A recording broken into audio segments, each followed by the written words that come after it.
আসসালামু আলাইকুম ওরহমতুল্লাহি ওবরাকাতুহ। ইন্নাল হামদুলিল্লাহ ওয়াসসালাতু ওয়াসসালামু আলা মান লা নাবিয়্যা বা'দা। মুহতারাম সামিঈন, কাছে কিংবা দূরে, দেশে কিংবা প্রবাসে, যে যেখানে রয়েছেন, আশা করি আল্লাহ রাব্বুল আলামিনের অশেষ রহমত ও বরকতে ভালো আছেন, সুস্থ আছেন।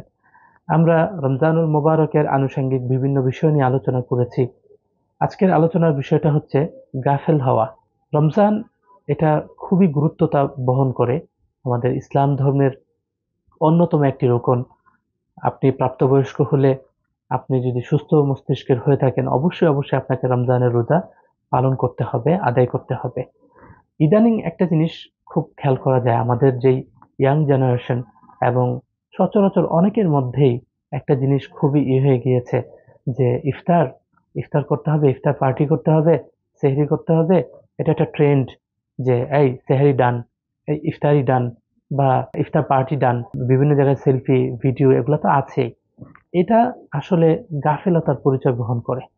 আপনি রমজানের মধ্যে যত বেশি বেশি ইবাদত করবেন, আপনার তত বেশি লাভ আপনার।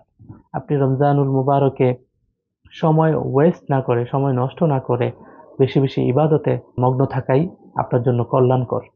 এই যে আমাদের যে জেনারেশন, বা বর্তমান যে জেনারেশন রয়েছে, এই জেনারেশনের মধ্যে রমজানের গুরুত্বর বিষয়টা বেশি একটা কাজ করে না। তারা মনে করে রমজান এটা বেসিক নর্মালি একটা বিষয়, গতানুগতিক ভাবে এটা চলে আসছে। এই রমজান পালন করব, সেহরি খেলাম তো খেলাম, না খেলে নাই, ইফতার করলাম তো করলাম, না করলে নাই, না তারাবি পড়লাম তো পড়লাম, না পড়লে নাই। এই একটা মন মানসিকতা আমাদের বর্তমান যেই জেনারেশন, সেই জেনারেশনের মধ্যে তৈরি হয়ে গিয়েছে। এটার জন্য আমাদেরকে বেশি বেশি করে সতর্ক হওয়া উচিত, যে রমজান এটা গুরুত্বতা বহন করে। একবার আলহামদুলিল্লাহ বললে 70 বার আলহামদুলিল্লাহ বলার সওয়াব হয়। এবং আপনি মোট কথা যত ইবাদত করবেন, প্রত্যেক ইবাদতেই আপনাকে 70 গুণ করে দেওয়া হবে।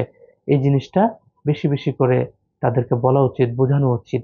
আশা করি ইফতারির যে ট্রেন্ড এবং সেহরির যে ট্রেন্ড, এগুলা থেকে বিরত থেকে নিজেকে আত্মশুদ্ধির মাধ্যমে, বেশি বেশি ইবাদতের মাধ্যমে আমাদেরকে সতর্ক হওয়া উচিত।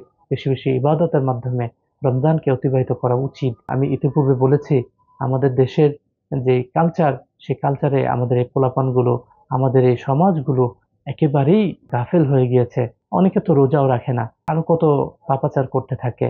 এর থেকে মুক্ত থাকা উচিত, এর থেকে বেশি বেশি ইস্তেগফার করা উচিত। ইস্তেগফার করে আমল বাড়িয়ে দেওয়া উচিত। আশা করি আল্লাহ রাব্বুল আলামিন আমাদের প্রত্যেককে রমজানুল মুবারকের পরিপূর্ণ হক আদায় করে বেশি বেশি আমল করার তৌফিক দান করুক। আসসালামু আলাইকুম ওয়া রাহমাতুল্লাহি ওয়া বারাকাতুহু।